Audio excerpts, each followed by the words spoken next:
Hi, my name is Julian. I learned the hardest way that you can do everything right in a marriage and still watch it crumble because you can't control another person's choices. I'd been married to Gabriella for 3.5 years when I discovered her affair. 3.5 years that felt, in retrospect, like a slow unraveling I'd been too busy to notice. We'd met when she was 26 at a mutual friend's engagement party in Boston. She was beautiful, bright, and worked for a marketing agency. I worked for a mid-sized fintech startup. We dated for 1.5 years before I proposed. The wedding was modest but intimate. We agreed to invite only close family and friends. We honeymooned afterwards in Portugal for 2 weeks, exploring coastal towns and eating incredible food, while feeling like we had our whole lives stretching out ahead of us, full of possibility. The first year of marriage was good. We both wanted children eventually, but agreed to wait a few years. Build financial stability first. Get ourselves established so that we won't struggle as parents.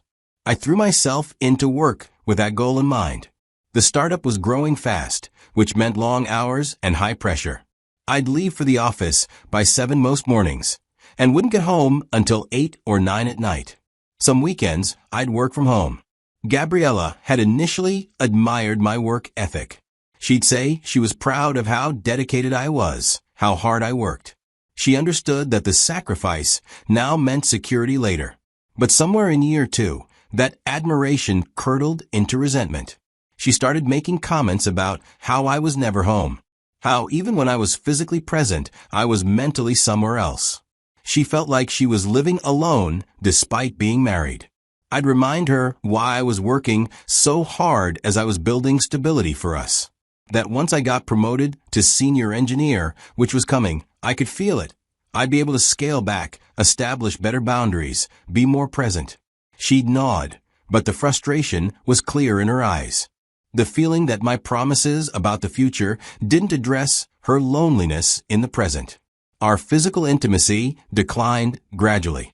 What had been frequent and natural became sporadic and mechanical. She'd be tired or not in the mood, or I'd be too exhausted from work. We went from several times a week to a few times a month to rarely. I noticed, but didn't worry too much. Relationships went through phases. This was just a rough patch caused by my demanding work schedule. Once things settled, we'd reconnect. Conversations became surface level. She'd tell me about her day at work, and I'd half listen while mentally battling what task I have next. I'd talk about my projects and watch her eyes glaze over with disinterest. We occupied the same space, but existed in separate worlds. Still, I told myself we were fine. Marriage required work and patience. We were in a difficult season, but we would come out stronger on the other side. I believed that so completely that I missed all the signs of what was actually happening. One Saturday morning, Gabriella had gone to the gym. She'd been going regularly for the past several months, sometimes early morning sessions, sometimes after work. I was home catching up on laundry and tidying the apartment.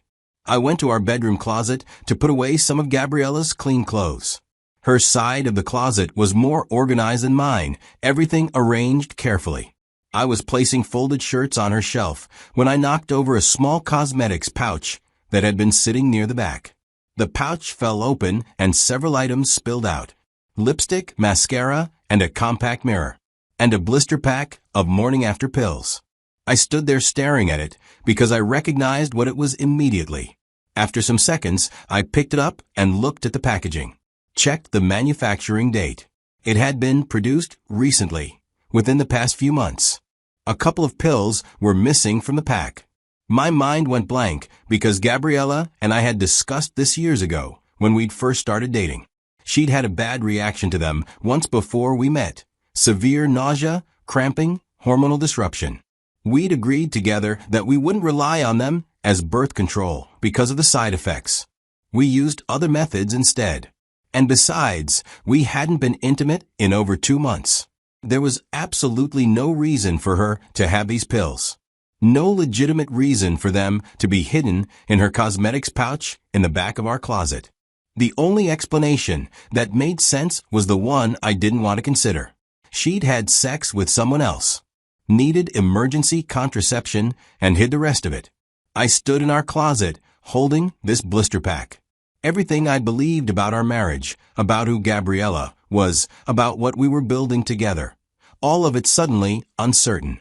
Part of me wanted to confront her immediately, demand an explanation, force her to look me in the eye and tell me the truth. But another part told me to verify first, to be certain before I acted. Because if I was wrong, if there was some innocent explanation I couldn't imagine, confronting her with an accusation would irreparably damage our relationship. So I put the morning after pills back in the cosmetics pouch. Arranged everything exactly as it had been. Finished putting away the laundry. Forced myself to act normal when Gabriella came home from the gym, sweaty and cheerful, telling me about her workout. Over the next few days, I became someone I'd never been before, suspicious and secretive.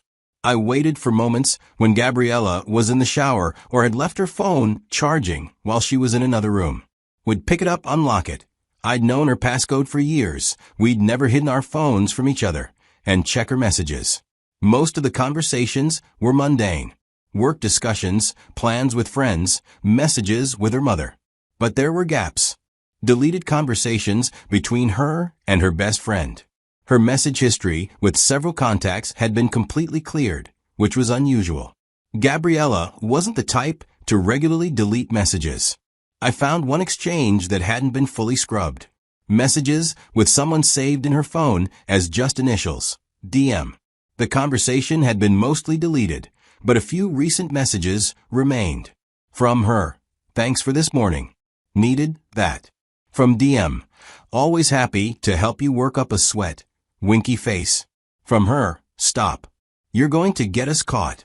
From DM, relax. No one pays attention at the gym. The gym? I asked myself. The place she'd been going so regularly for months.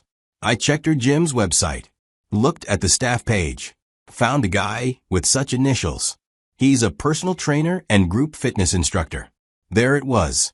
The confirmation I'd been looking for and desperately hoping I wouldn't find. My wife was having an affair with her gym instructor. I put her phone back where she'd left it. Over the next couple of days, I existed in this strange dual reality. On the surface, I maintained normalcy.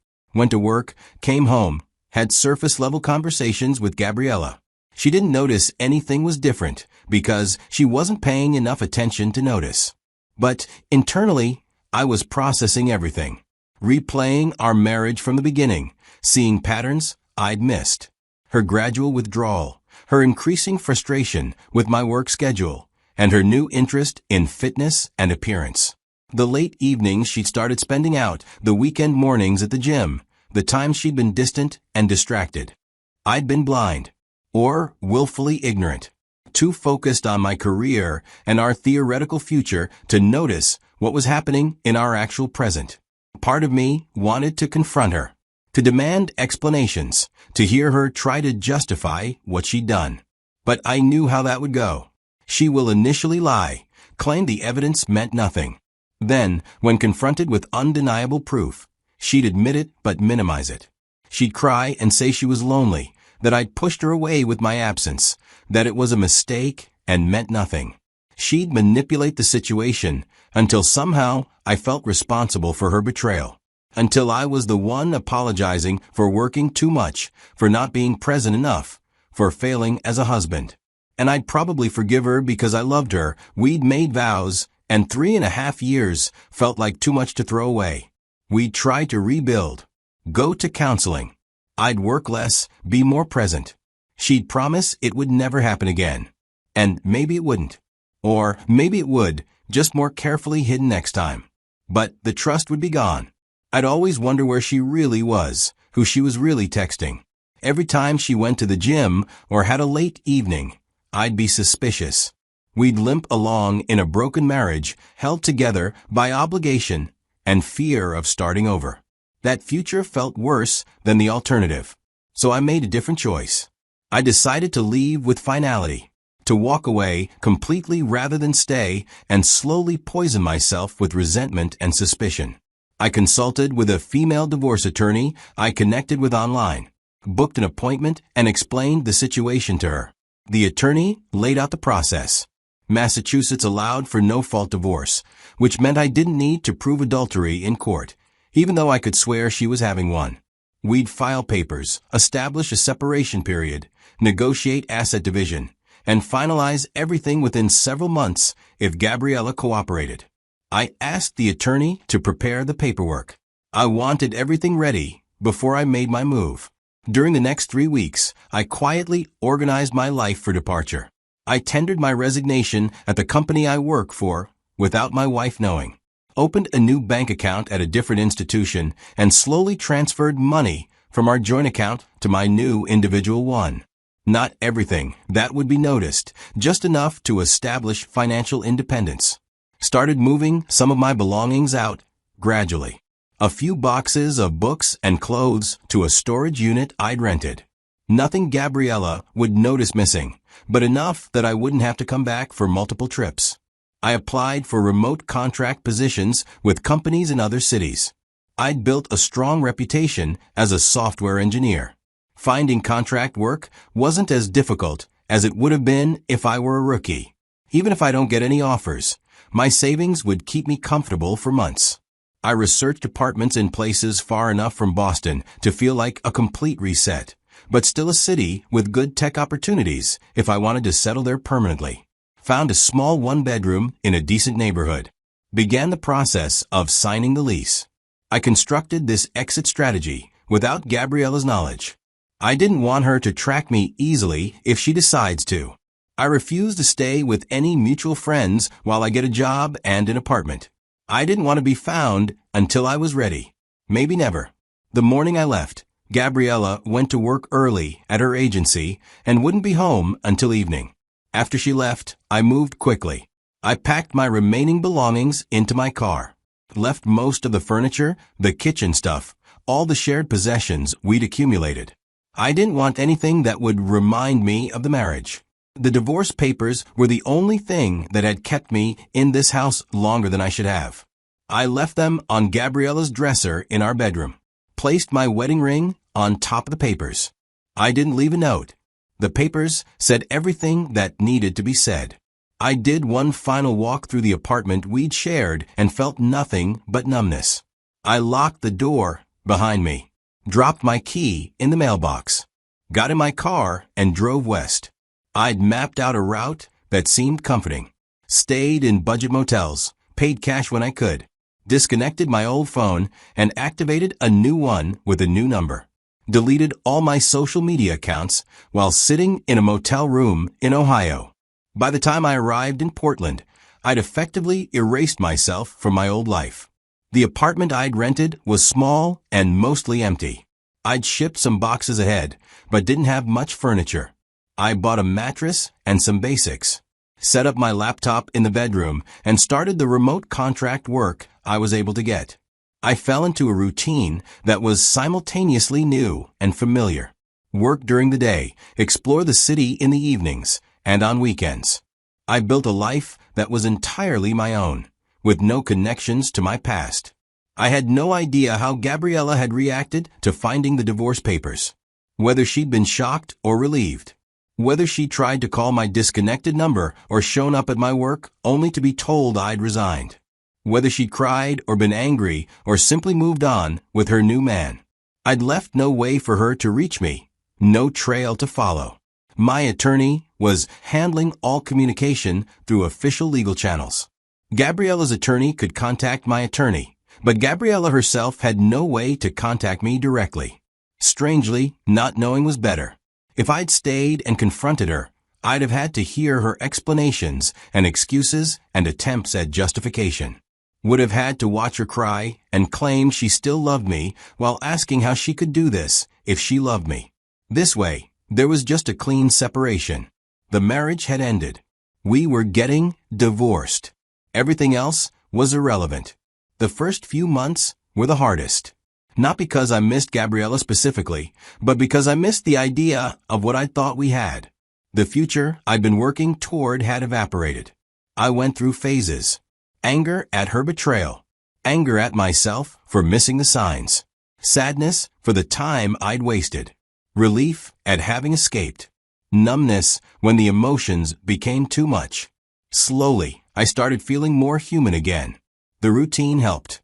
Work provided structure and purpose. Exploring my new environment gave me something to do besides dwell on what had happened. I wasn't interested in dating or relationships. The thought of trusting someone again, of being vulnerable, felt impossible. I'd given Gabriella everything, and she'd betrayed all of it. Why would I risk that again? But I was fine being alone. Better than fine, actually. There was freedom in solitude. No one to disappoint with my work schedule. No one to resent my career or ambitions. No one to lie to or hide from. The divorce was finalized about 8 months after I'd left. My attorney handled everything remotely. Asset division was straightforward. We split our joint savings. I kept my car and retirement accounts. Gabriella kept hers. No house to fight over since we'd been renting. No children to complicate custody. The day it became official, Michelle sent me a message. Divorce decree signed. You're legally single again. Hope you're doing well, wherever you are. I felt a sense of closure. That chapter was finished. I could move forward completely now. Over the next several months, life continued settling into its new normal. My contract work turned into a full-time remote position with a different company. I liked Portland and decided to stay. I made a few friends through my exploration. Nothing deep, but enough casual social connections to keep from becoming completely isolated. I started going to therapy. Talking through what had happened with someone objective helped process feelings I'd been carrying. The therapist helped me understand patterns I'd fallen into. How I'd used work as an escape even before the affair, how I'd ignored problems in my marriage rather than addressing them, and how I needed to find balance if I ever wanted a healthy relationship again. I wasn't sure I wanted that, but I appreciated understanding myself better regardless. Then, about 2 years after I'd left Boston, I reconnected with a mutual friend from back in Massachusetts. Someone I'd known through Gabriella initially, but had become friendly with independently. During the course of our interaction, I'd specifically asked him to keep my whereabouts confidential if anyone ever asked. Apparently, keeping secrets wasn't his strong suit. A few months after reconnecting with this mutual friend, there was a knock on my apartment door on a Saturday afternoon. I opened it and found Gabriella standing there. She looked different, dressed casually in jeans and a sweater. We stood there looking at each other for a long moment. I felt surprisingly calm, with no anger or hurt rushing back. Just this quiet assessment of the stranger at my door who used to be my wife. She asked if we could talk. Her voice was soft, almost tentative. I considered saying no, closing the door, and maintaining the boundary I'd established by leaving. But curiosity won out. I wanted to know what she'd come all this way to say. I stepped aside and let her in. My apartment was small and sparsely furnished. She looked around, taking it in. Sat on the couch when I gestured to it. I sat in the chair across from her, maintaining distance. She started talking. Admitted the affair had started because she'd been lonely and frustrated with my absence. She claimed her affair partner had paid attention to her, made her feel attractive and wanted. It had begun as a flirtation, escalated to emotional intimacy, and eventually became physical. She told me she'd ended it after I'd left, adding that her affair partner had wanted to make things official, to actually date her properly. But being with him openly made her realize it had never been about him specifically. It had been about feeling neglected and seeking validation anywhere she could find it. She'd been in therapy since the divorce, was working on understanding why she'd made the choices she made, why she destroyed something good instead of communicating about problems that could have been fixed. She said I hadn't deserved what she'd done, that her loneliness didn't excuse her betrayal, that she'd been weak and selfish, and had hurt someone who'd been working hard to build a future for both of them. She apologized and directly acknowledged the damage she'd caused. Then she said she changed, grown, learned from her mistakes. And she wanted to know if there was any possibility of trying again, starting over, and building something better than what we'd had before. I listened to all of this calmly. watched her face, heard the sincerity in her voice, recognized that she probably did mean everything she was saying, and felt absolutely nothing. The man she'd been married to no longer existed. He'd died somewhere on that 3-day drive west when I'd shed my old life like a snake shed skin. I thanked her for the apology, told her it took courage to come here, to admit everything, to take responsibility. Then I told her I'd found peace in my new life, that I'd forgiven her genuinely, because holding on to anger was poisonous. But forgiveness didn't mean reconciliation. I'd moved on and learned to enjoy solitude. And that life doesn't include her anymore. Tears ran down her face. She'd come here hoping for something I couldn't give her. She asked if I was sure, if I'd really give up on everything we'd built together. I pointed out that she'd already given up on it. I'd just been the one to finalize what she'd set in motion. She asked if we could stay in touch, if maybe friendship was possible. I told her honestly that I didn't think so. Not because I hated her, but because I needed a clean separation to fully move forward. Staying connected would just keep me tied to a past I'd worked hard to leave behind. She accepted that, nodded through her tears, said she understood. Before she left, she asked if I was happy. I thought about it and told her I was content. Maybe not happy in some ecstatic way, but content. I no longer work myself to exhaustion for some future that might never come. Just living in the present and finding satisfaction in simple things. She said she was glad, that she hoped I would find someone who deserved me. I didn't tell her I wasn't looking. That seemed unnecessarily cruel. She left. I closed the door behind her. I never heard from her again. Don't know if she moved on, found someone new, stayed in Boston, or relocated somewhere else. And I'm okay with not knowing. The affair had ended my marriage, but my response to it had given me something unexpected. Complete freedom to rebuild my life on my own terms. Looking back, I understand so much more clearly what went wrong. I'd used work as an excuse to avoid actually being present in my marriage. Told myself I was building a future while ignoring the present. Gabriella had been lonely and sought connection elsewhere. We'd both failed. Her failure was more dramatic, an actual betrayal of vows, but I'd failed too in my own quieter way. But I also understand that recognizing my failures doesn't excuse her betrayal. Both things can be true. I could have been a better husband, and she still chose to cheat rather than communicate or leave honorably. The morning after pills hidden in her closet, the deleted messages, and the lies by omission were choices she made that had nothing to do with my work schedule. And my choice to leave quietly rather than confront her, that was self-preservation. Taking control of the situation by removing myself from it entirely. Some people might call that cowardly. Running away instead of fighting for the marriage. But I call it wisdom. Recognizing that some things can't be fixed and shouldn't be. That sometimes the healthiest choice is to walk away completely. The divorce cost me 3.5 years of my life. Some money in the settlement. The future I'd imagined. But it gave me something more valuable, a clean slate. The chance to rebuild without the weight of betrayal and broken trust. The freedom to become someone better than who I'd been. She'd said she'd changed. Maybe she had. People can grow and learn from their mistakes. But her growth didn't obligate me to give her another chance. Forgiveness didn't mean reconciliation. I could wish her well while still maintaining my boundary. That's what I learned most clearly. Boundaries aren't cruel.